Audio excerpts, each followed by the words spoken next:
chair kind of creaks back. That's the problem. Okay, so just make sure. Yeah. We're not like 60 Minutes. You could talk to me during and be like, stop moving, motherfucker. Oh, we're live. Nice. Hey, can everyone see us? All right. Hey guys, I know that you might be hearing me in one ear and him in another, but it's Emma Vigeland and Jordan Sheridan with TYT Politics. Hello. We have some real equipment today, so that's pretty dope. And just wanted to say hi. You get it started, Jordan. Well, because my masculinity is under attack right now with what I'm seeing, I am not this much shorter than Emma.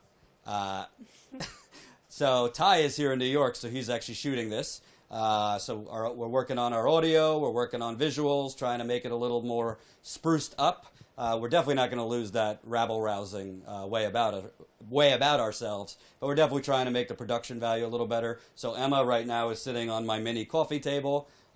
Thank you for that. I'm sitting on a chair, because if I tried to sit on that mini coffee table, my lower back would be more broken than it is. But we're going to get another chair, and we're going to really spruce it up even further. We'll be live today, Tuesday and Wednesday together. Boom. Yeah, thinking maybe tomorrow might be a little earlier, so follow both of our social media. You want to start us off on what we're doing today? Sure. So obviously I think we need to start a little bit with Charlottesville, what happened there over the weekend. I know Jordan got a chance to talk about it, but I haven't really said anything. I thought it was highly disturbing and incredibly upsetting, obviously. The white supremacists and the Nazi movement in America feels extremely emboldened by the Trump presidency, and you can't deny that. Trump has given them lip service and more than that as well, and he continued to do so over the weekend when he did not specifically denounce white supremacy and Nazis, etc. But he did today after a ton of public pressure from within his own party, as well as, of course, with the Democratic base. Today he said, "Racism is evil, and those who cause violence in its name are criminals and thugs, including KKK, neo-Nazis, white supremacists, and other hate groups are repugnant to everything we hold dear as Americans. Those who spread violence in the name of bigotry strike at the very core of America." So that's what he said today after, again, a ton of public pressure. His initial statement that I believe was 36 hours or a little bit more than 36 hours after the initial attack, the initial protest began, he said, "I think I should put on a comment to what's going on in Charlottesville. We condemn in the strongest possible terms this erroneous display of hatred, bigotry, and violence on many sides. On many sides," he said that. So imagine, by the way, if President Obama had said that there was violence on many sides after a terrorist attack by a Muslim person. I mean, you can't really imagine that. The Fox News would have literally imploded. But other Republicans have essentially condemned the attacks in the way that Trump could not. Even Jeff Sessions, the definition of an old school racist, went on Good Morning America and said that it did meet the definition of domestic terrorism, the attack that happened. So that's good.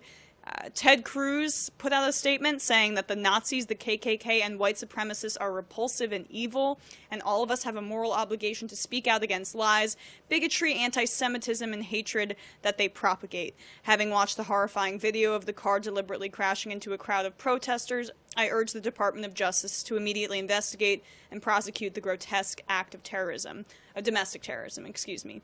Senator Cory Gardner, a Republican Party star, up-and-coming star of Colorado, also said this: "This isn't a time for innuendo or to allow room to read between the lines. This is time to lay blame. The president has done an incredible job of naming terrorism around the globe as evil. He has said and called it out time and time again, and this president needs to do that today."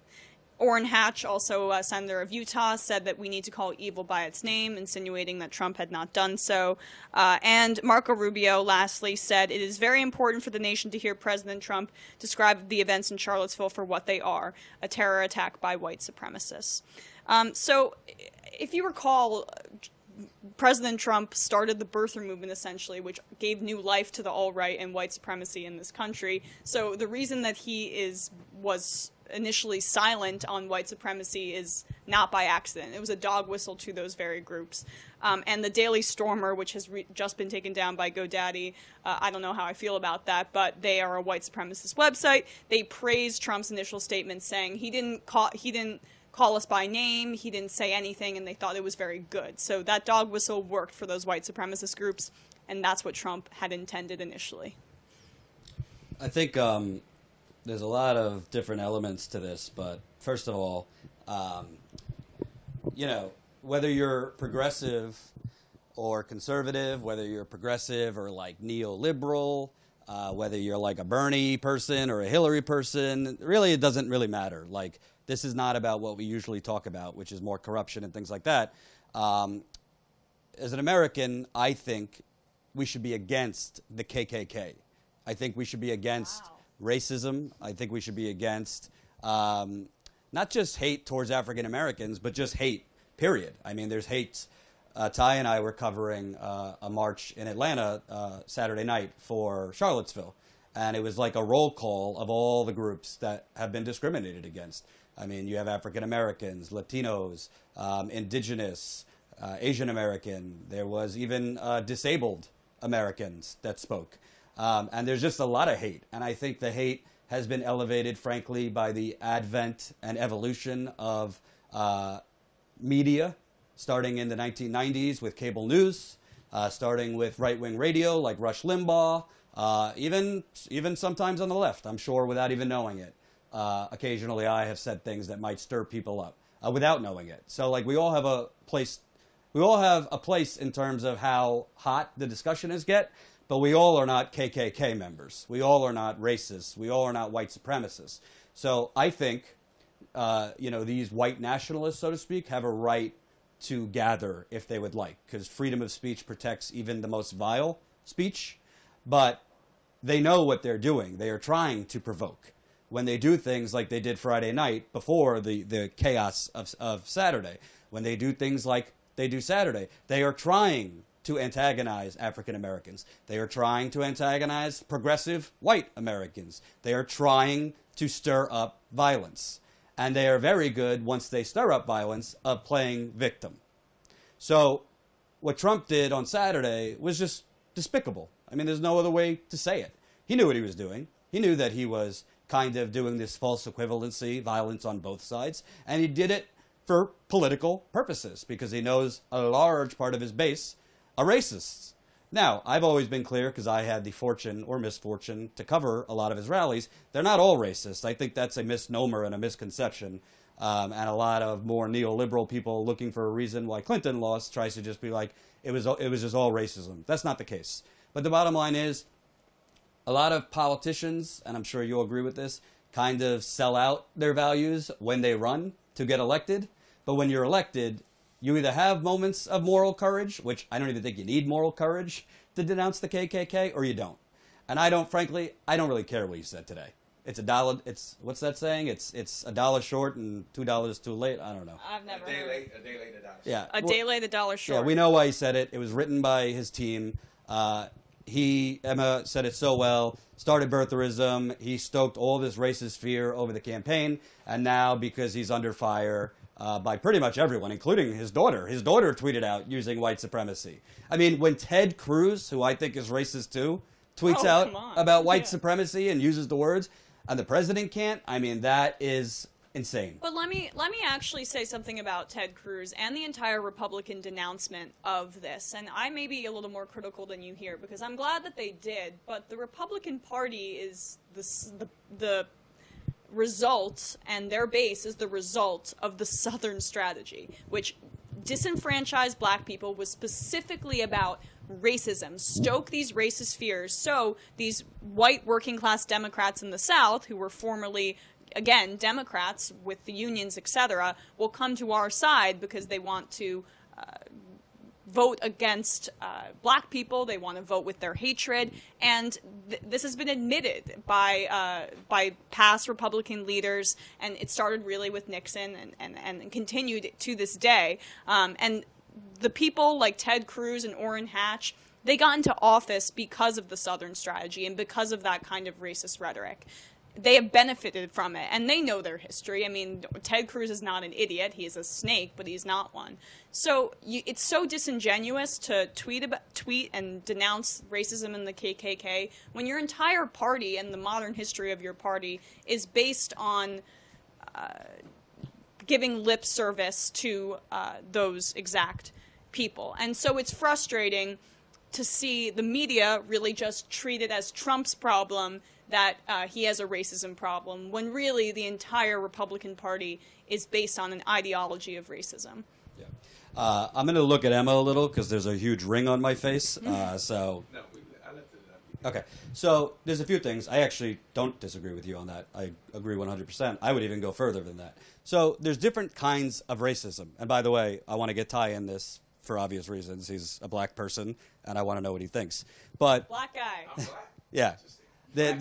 Black cameraman. But there's different kinds of racism. So do I love the fact that Democrats and Republicans are condemning this? Yes. But that's like low-hanging fruit. It's like bashing Trump all the time. That's easy. They should be credited for it, but that's easy. But there was something said at the march Ty and I covered in Atlanta Saturday night that really stood out to me, and I haven't really thought about it in these terms. Economic inequality is violence. Economic injustice is violence. When the government and the big cabal that we always talk about, which is the banks and the lobbyists and the media and the politicians and this swinging door through their essentially oligarchic capitalism, I would call it, when they are leaving entire cities basically starving, basically just treading water to pay the bills. When their policies are leaving single mothers without help, talking to you, Bill Clinton, or George W. Bush, who gave gigantic tax cuts to wealthy people, and who paid for those tax cuts? The middle class and the poor. When people like Donald Trump are instituting tax cuts, all for the top, with crumbs to the bottom class, that is violence. There are different forms of violence. The violence that's most important right now is a maniac mowing over crowds of people because of racism, killing one. Heather, do you know her name? Healy, I don't know how to pronounce it. I'm sorry, I've only read it, but it is Heley. Yeah, and 2 police officers also died, so it's tragedy on all ends. But it's always talked about that we need a conversation about race. Tell you the truth, I think the time for conversation is over. We need economic investment. And Nomiki Kunst, our colleague, who's on vacation, by the way, did a video on Facebook right before we went on, and she had great points about the fact that the Democratic Party is not at fault for what happened Saturday, so let me be clear. But she basically pointed out, when you don't present real economic solutions to the majority of the country, then you are elevating fascism. Whether it's the Hillary Clinton candidacy or other Democratic centrist candidacies, when you don't present hope, especially to African Americans and indigenous people and Latinos, when your actions don't match your words, it elevates fascism. If you know the history of the 1930s, one of the reasons Hitler rose to elevation was economic inequality and despair in Germany after World War I. That's true. Yeah, and also I think it's funny to point out the irony that Bill Clinton was deemed by, I think, was it Time Magazine, the first black president when he was elected, yet obviously championed that crime bill. So there's fault on both sides, but really what I think Jordan's trying to say, and I agree with him, is it's the economy, stupid. A lot of many of the reasons why these white supremacists are gaining traction now are, yes, because they were emboldened by Trump, but also because they feel marginalized and they feel like they're losing a grip on their society. I'm not trying to give an excuse for them, but when you don't present economic opportunity to the entire country as a whole, it allows for those divisions to be sowed and for extremist groups to rise up. So the Democratic Party has to do its part and say, we are the party of light, we are the party of opportunity, and make it about providing economic infrastructure and more things, so that these extremist groups don't have the grounds or they don't believe that they are justified in what they are doing. I also want to say one last thing before I bring Ty in. You know, on this channel, I try, and I think Emma too, we try not to just be an echo chamber of Trump is bad. We try to report and expose Democratic Party corruption. I try to focus on stories that have nothing to do with Trump, like Flint and Standing Rock. Well, it didn't at first. And stories about the disappearing middle class. But sometimes you have to just call out facts. The Republican Party is worse than the Democratic Party when it comes to racism. Modern day.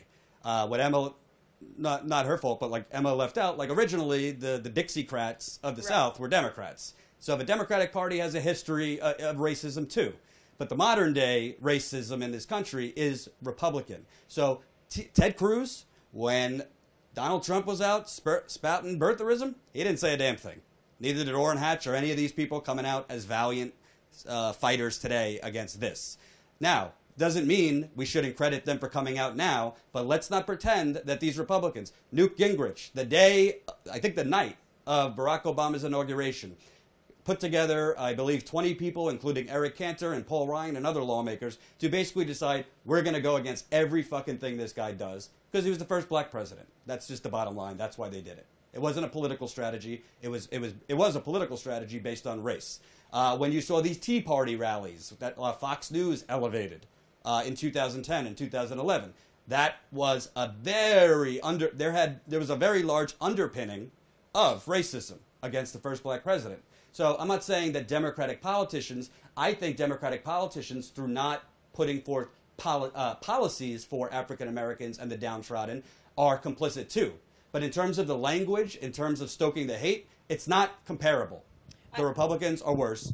If you don't like it, sorry, that's just the facts. I also think it's important to differentiate downtrodden from African American communities. But Yes. because of history of systemic racism, African American communities face the economic inequality, and they experience it obviously more acutely than more advantaged groups like white people.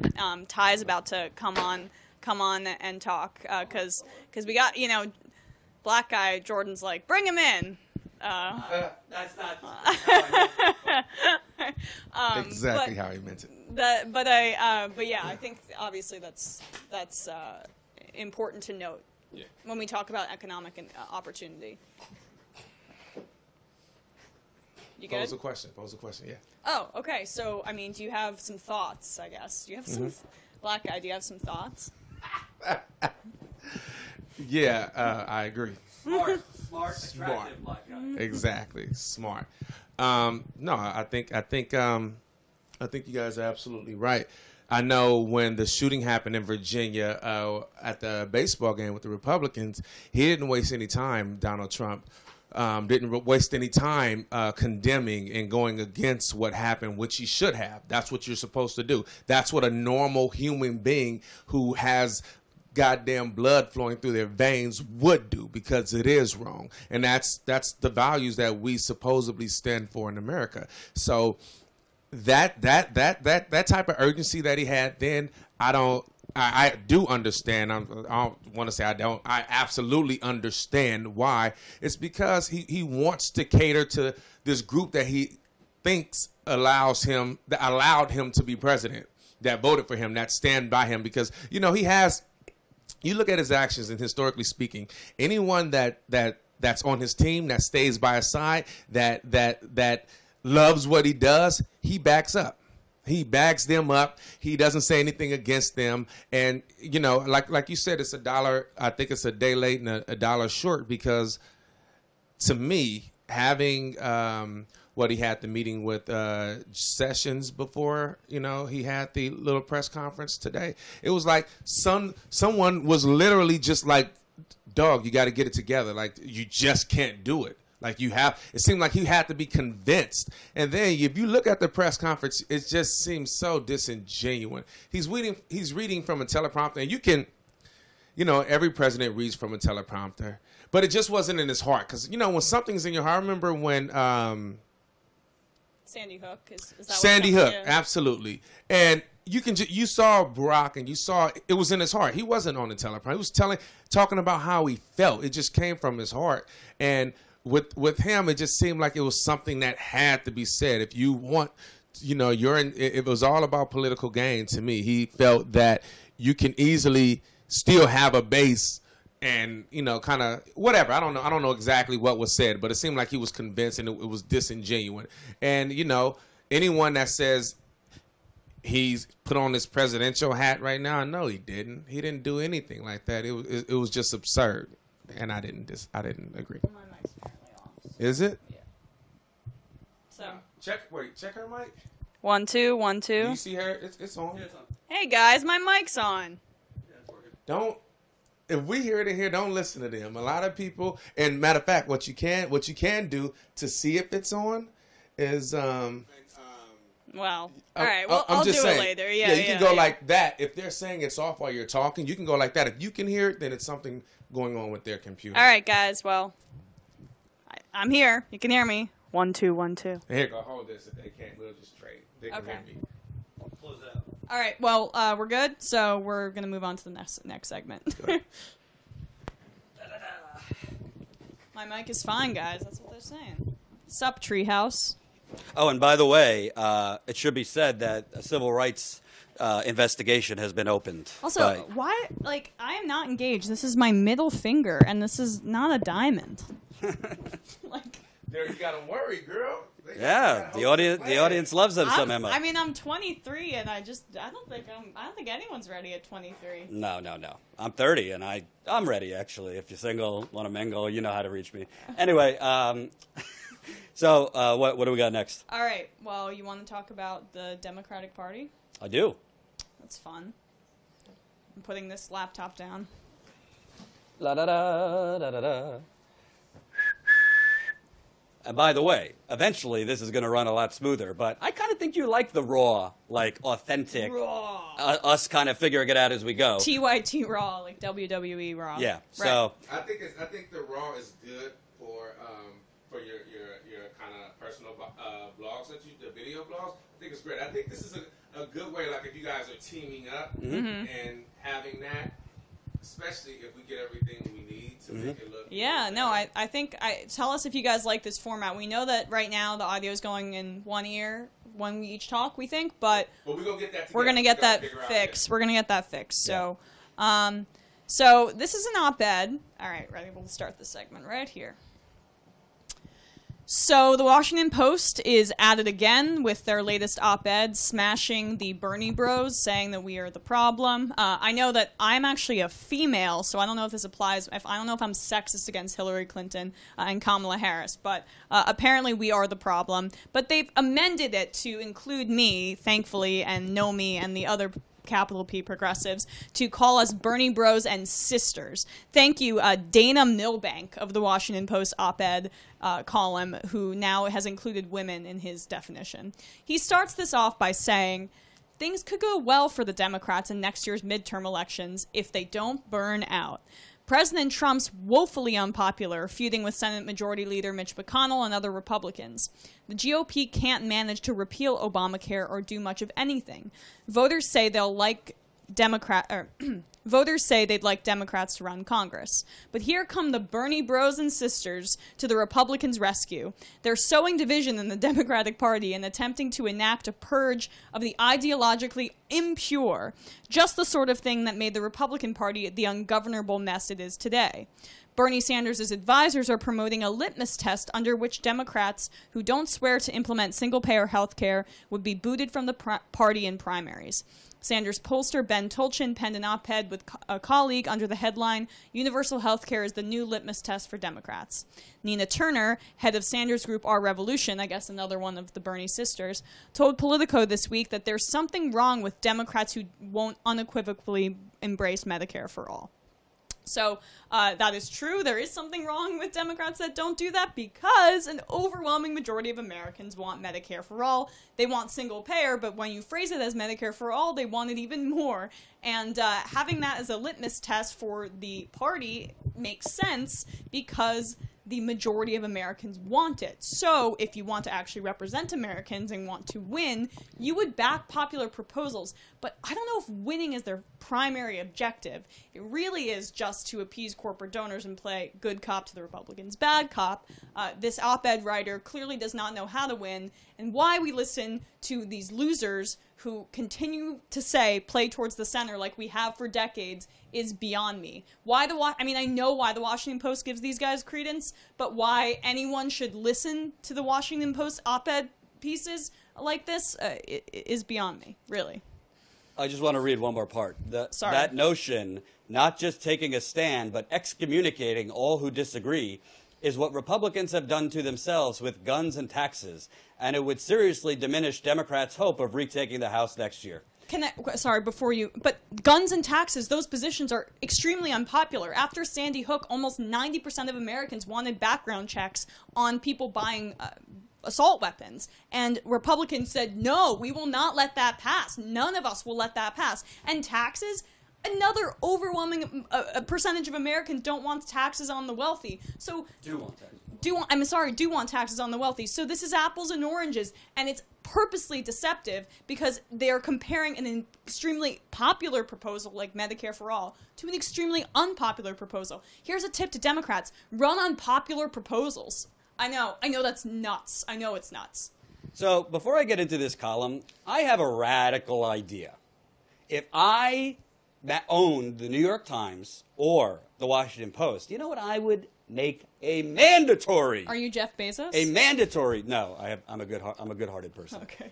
I would make my columnists actually leave New York and D.C. and go out into the country and speak with people, because this guy obviously has not, and Paul Krugman has certainly not, and Nicholas Kristof is a little better, definitely not, and I could go down the list. All these columnists are cocktail crowd elitists living in New York and D.C. by the large majority. And they basically are paid very, very wealthy to come up with hot takes. But the problem is they, like the politicians, are so disconnected from the true struggle of the majority of Americans. So let's just start with the beginning about how backwards this guy is. Not only in, is he ethically wrong, but just political strategy.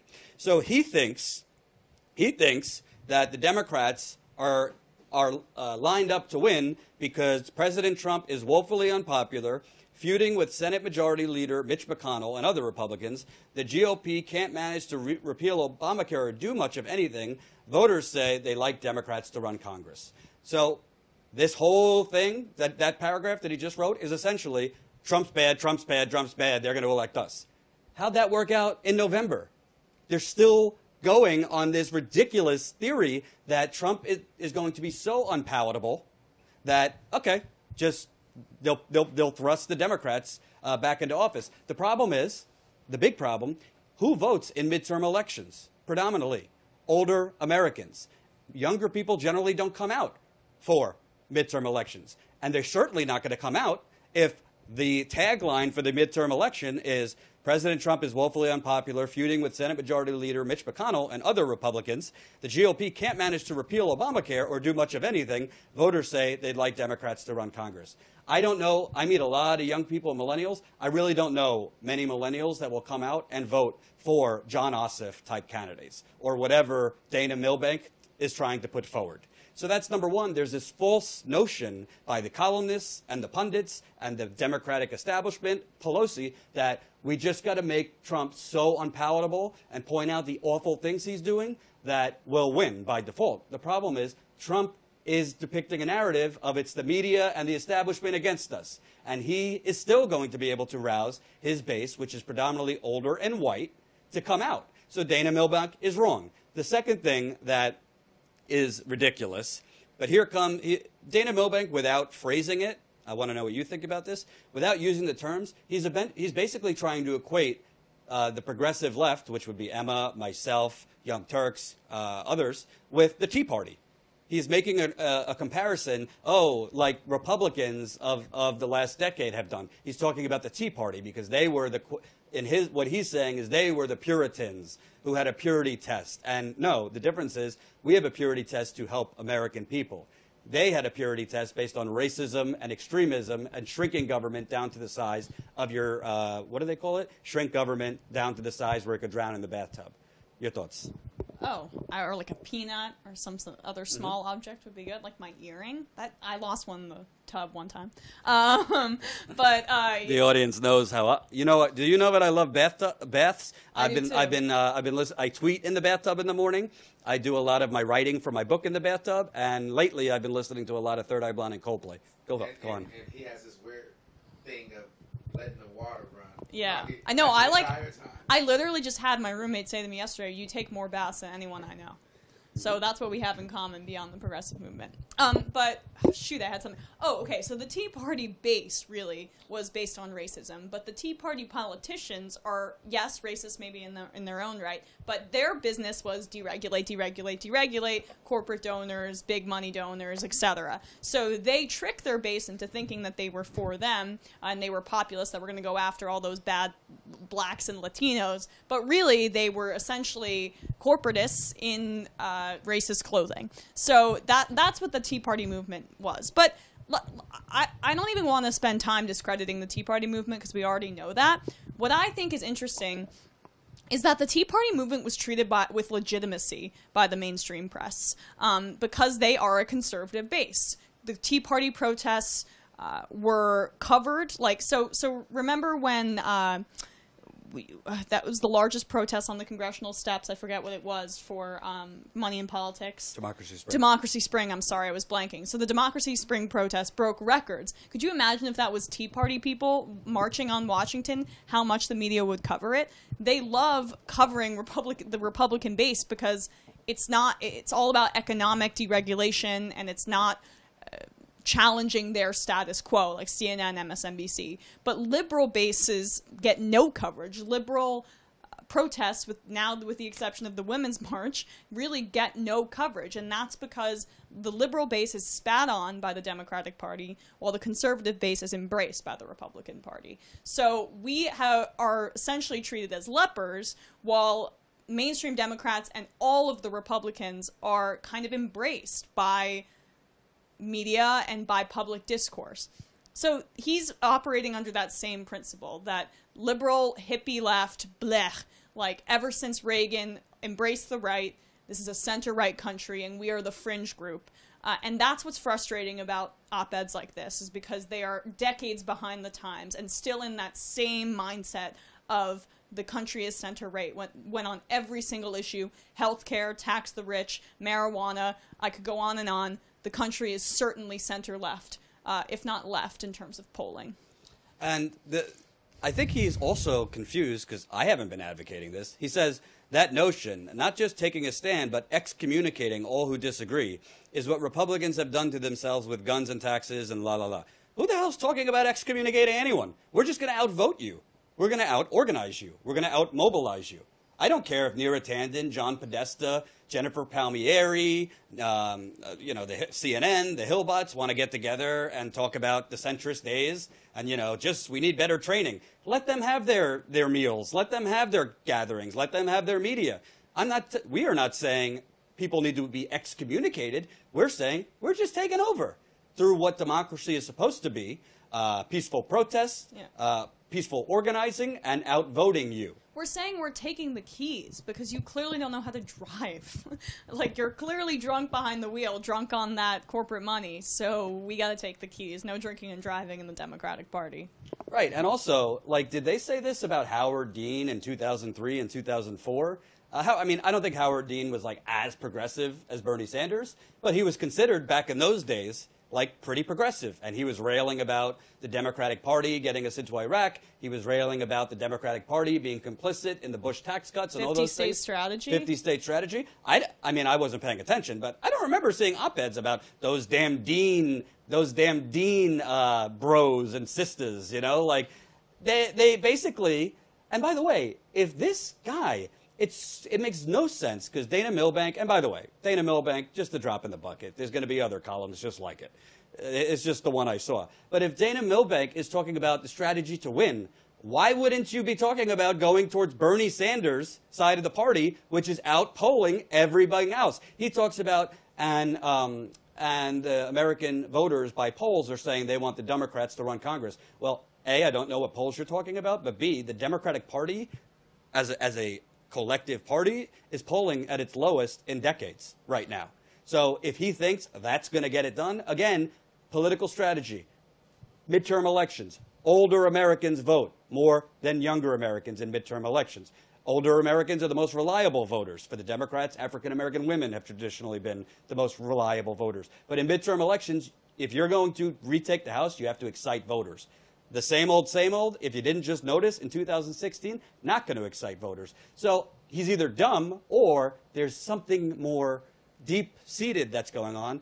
These columnists, these pundits, these politicians just don't want to get rid of the money. They don't want to, quote, change the system. And they are depicting it as radical and now depicting Bernie bros, Bernie sisters as extremists or akin to the Tea Party, which I think is pretty sad. It's sad rhetoric, and it's only going to piss off and mobilize the progressives even further.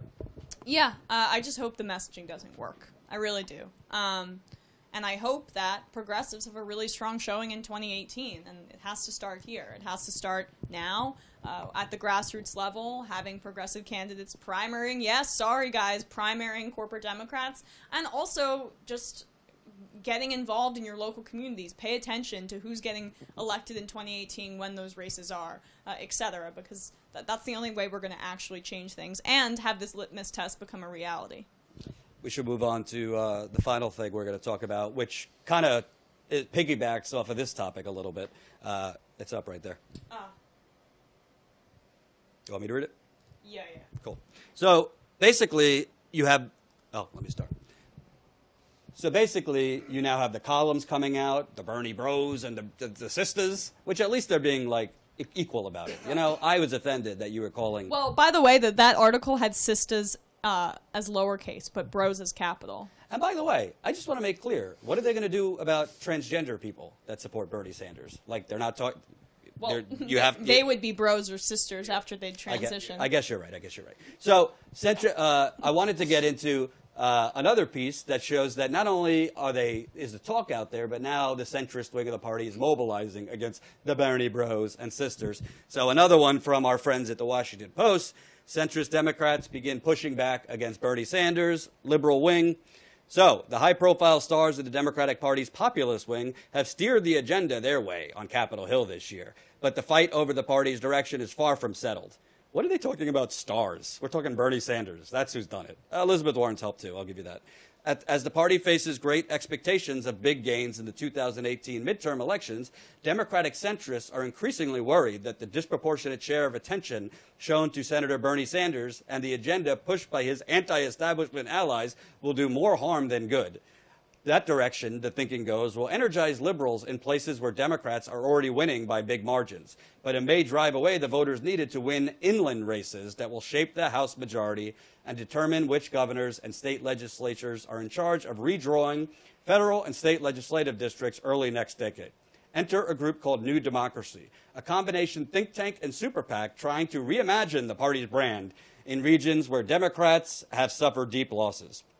Leaders of the group want to focus on rebuilding in states where, during the Obama presidency, Democrats lost nearly 1,000 legislative seats and more than a dozen governors' mansions. Quote, "Our most important work will be done outside of Washington," Will Marshall, founder of New Democracy, said in an interview. The effort is publicly being labeled as, quote, "supplemental to the emerging agenda being crafted on Capitol Hill, including the highly populist Better Deal," oh God, proposal that party leaders in the House and Senate touted last month. But the new group's leaders do not see that agenda, including a push for lower prescription drug prices, as particularly helpful to Democrats in ex-urban districts or key Midwestern states that President Trump won last year. Quote, "That is an accurate reflection of many Democrats who represent deep blue districts, but it has limited appeal beyond the coasts." I don't want to read any more to you because you get the point. What are your thoughts on the new super PAC / think tank that apparently thinks we want to be progressive in Democratic states, but let's not go for things that might help people, like lower prescription drugs or other things in less blue states? I think it's par for the course. Unfortunately, I'm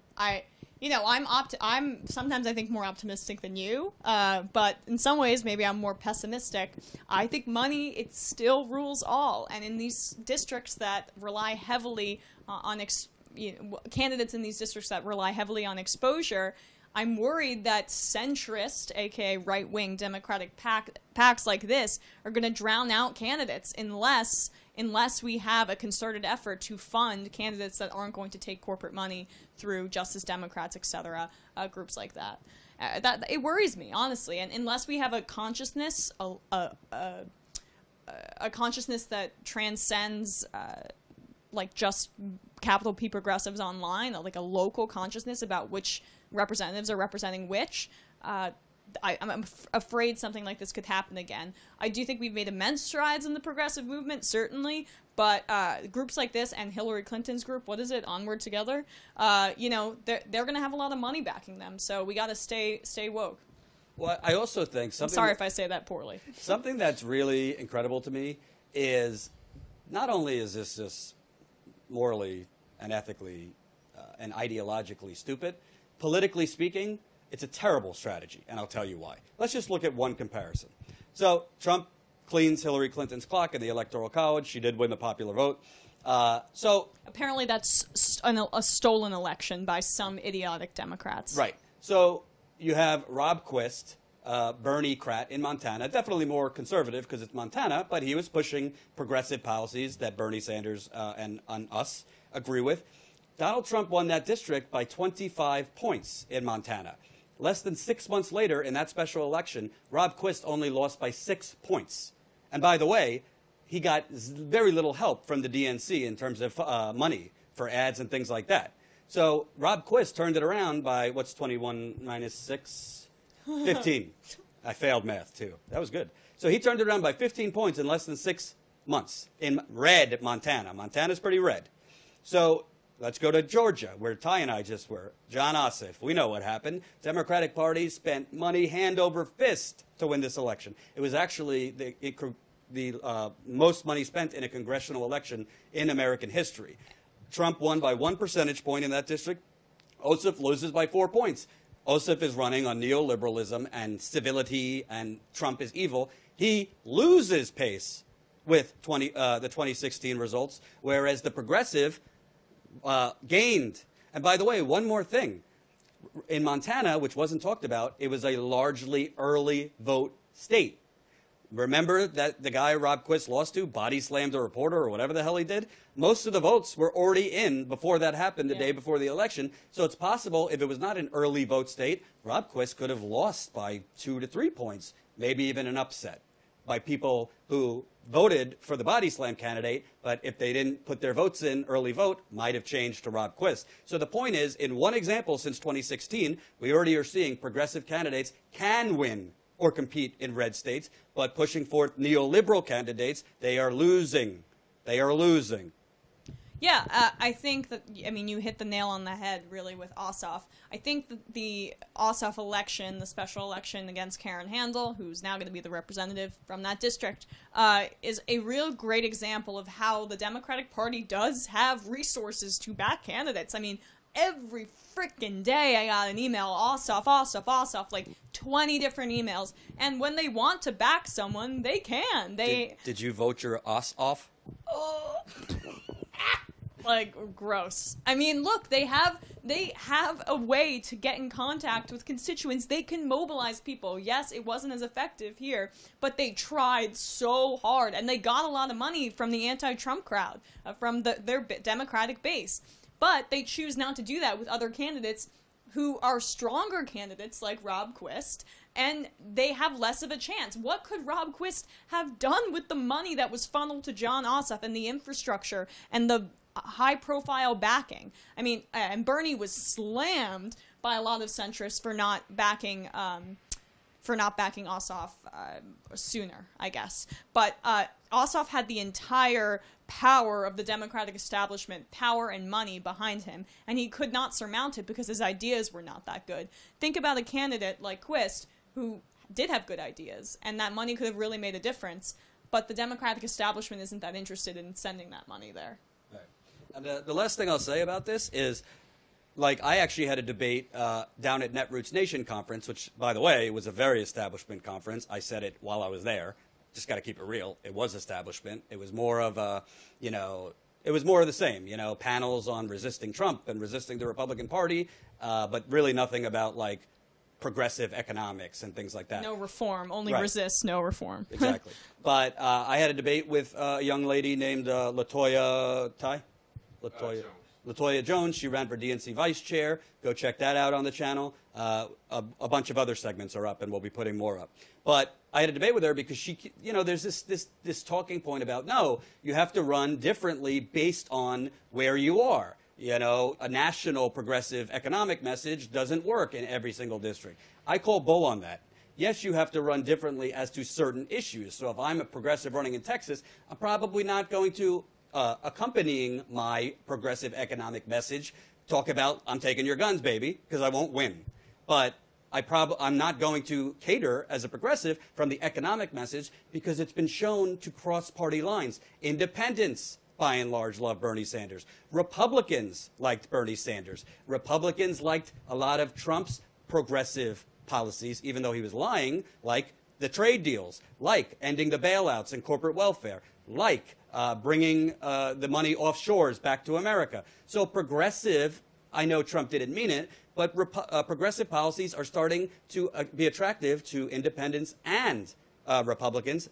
You just have to frame it in a different way. You're speaking to speak their language. But I think people like this are talking about, no, don't run on progressive economics in Georgia or red states. And that message is part of why you've lost over 1,000 seats. It is so idiotic. It is applying a right-left paradigm that exists only in Washington to every other state, and that's the definition of the Washington bubble when you don't understand that economic populist messages cross party lines. And these are people that look at the polling and it just goes in one ear and out the other because they're not interested in it, because as a wise man once said, and I'm going to butcher the quote, it's really hard to understand something when your job and your wealth depends on not understanding it. See, I did butcher the quote. Right. So, with that, we're going to end, but I want to have a few housekeeping notes. So, for the 809 people watching right now, if all 812 of you like this, go right now on Twitter and say why you liked it and you want more, hashtag TYT Live. That's hashtag TYT Live. If you want more of Emma and I together, if you like this set we're putting together, it's a work in progress. We're going to make it look better. If you like Ty doing it, hashtag TYT Live right now. So we could tell our humble bosses over in LA, give us more. We want to do more. So that's number one. Number two, Emma and I are going to be live again tomorrow and Wednesday. 1 o'clock sound good? Sure. 1 o'clock tomorrow, 1 o'clock Wednesday, right here. So if you like this, tell your brother, tell your sister, tell your mother, tell the mailman, whatever. Subscribe. Subscribe. If you haven't subscribed to TYT Politics on YouTube or Facebook, subscribe now. Right. Can we hear Ty? Subscribe to youtube.com/TYT Politics. Like us on Facebook. Yeah. TYT Politics. And more importantly, more progressive politics, more pairings like this. We're also going to get Ty on camera a little more, are coming. So stick with us. We'll be back at 1 o'clock tomorrow. And like I said, tweet right now if you like this using TYT Live as the hashtag. Boom. Bye, guys.